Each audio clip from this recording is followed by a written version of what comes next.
नमस्कार। Hindi dictation YouTube channel पर आप सभी का स्वागत है। आज हम दैनिक जागरण संपादकीय लिखेंगे। 5 सेकंड में बोलना स्टार्ट करते हैं।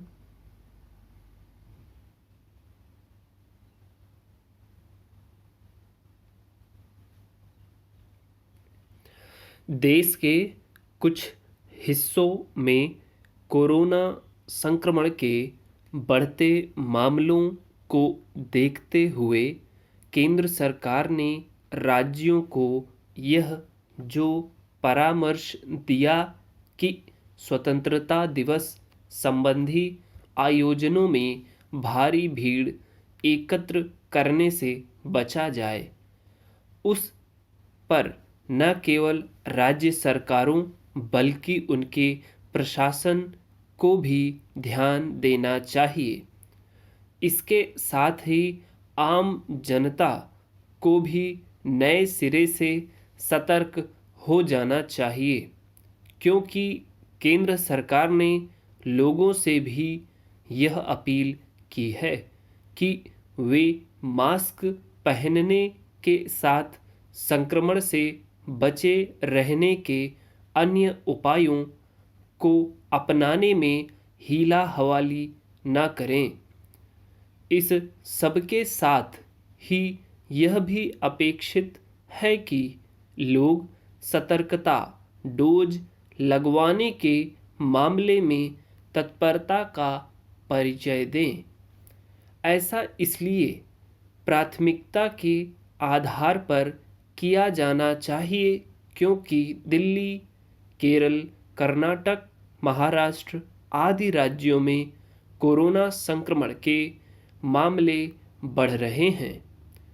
चूंकि अब आवाजाही पर किसी तरह की कोई रोक नहीं, इसलिए अन्य राज्यों में भी कोरोना संक्रमण फैलने की आशंका है।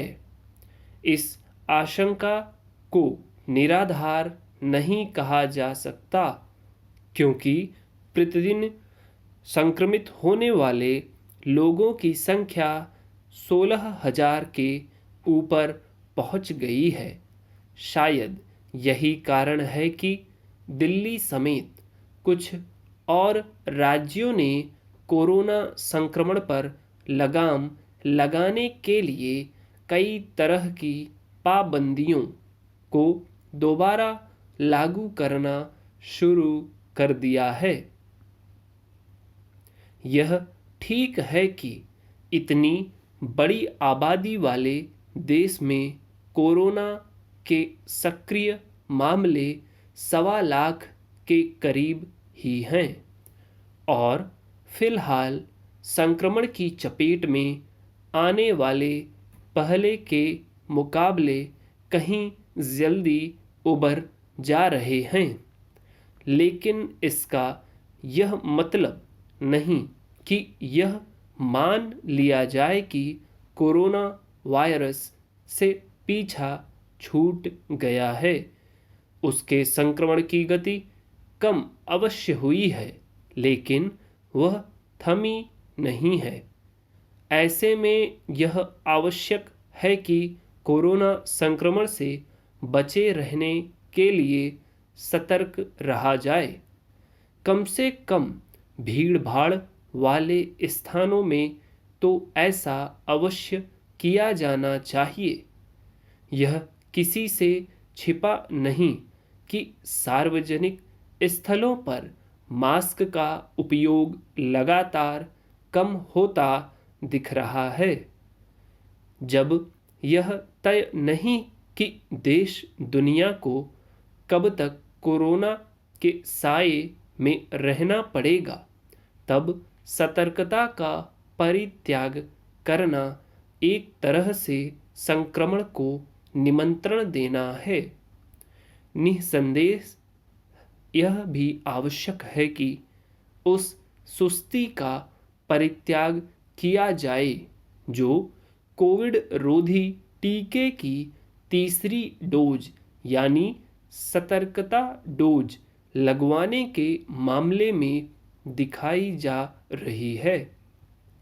यह ठीक नहीं कि जहां पहली डोज की संख्या 102.28 करोड़ और दूसरी की 93.72 करोड़ पहुंच गई है, वहीं सतर्कता डोज की संख्या 12 करोड़ से भी कम है।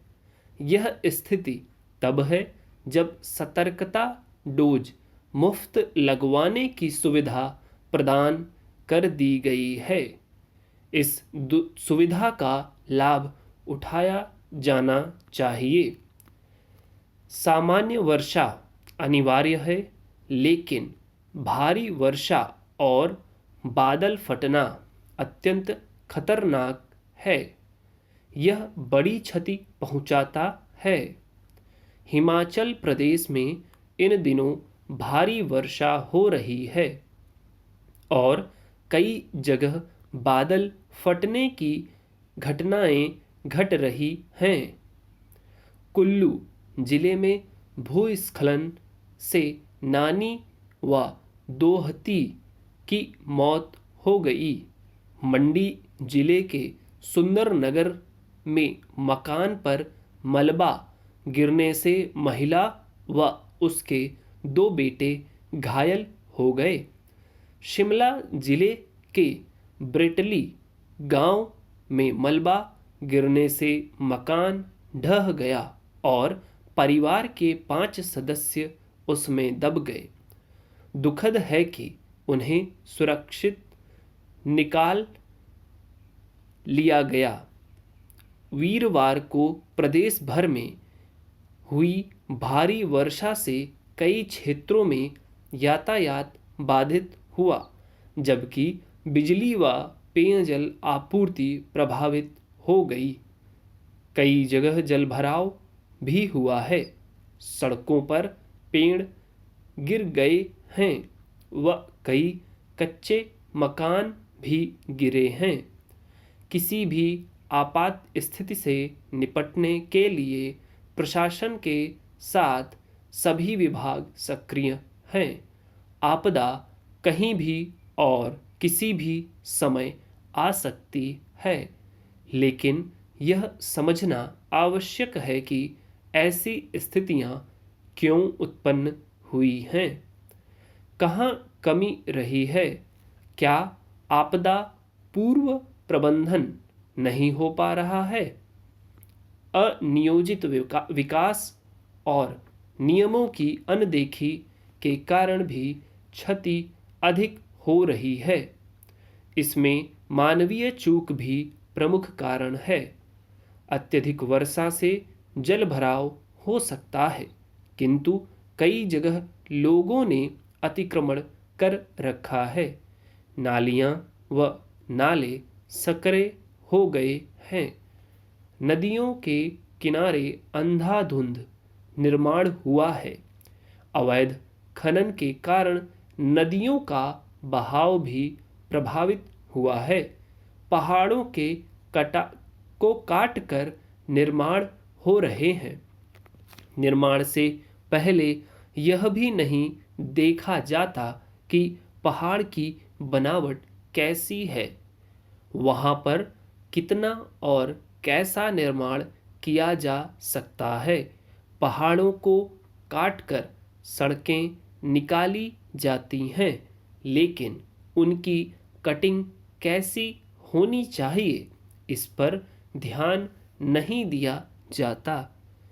ऐसे कई सवाल हैं जो अनुत्तरित हैं। जब भी कोई निर्माण किया जाए तो पहले ही आपदा को ध्यान में रखा जाना चाहिए। आपदा पूर्व प्रबंधन का अर्थ सिर्फ मशीनरी इत्यादि का इंतजाम कर लेना नहीं है, चूंकि अभी कुछ समय तक मानसून रहेगा, इसलिए सावधानी की आवश्यकता ज़्यादा है। Thank you. सेकंड डिक्टेशन में एक जगह दुखद बोल दिया था, वो गलत है। वहाँ आपको सुखद लिखना। सुखद है कि उन्हें सुरक्षित निकाल लिया गया। वीडियो यदि आपको अच्छा लगा है तो प्लीज़ चैनल को सब्सक्राइब करें, वीडियो को लाइक करें और दूसरे दोस्तों के साथ शेयर करें। Thank you very much.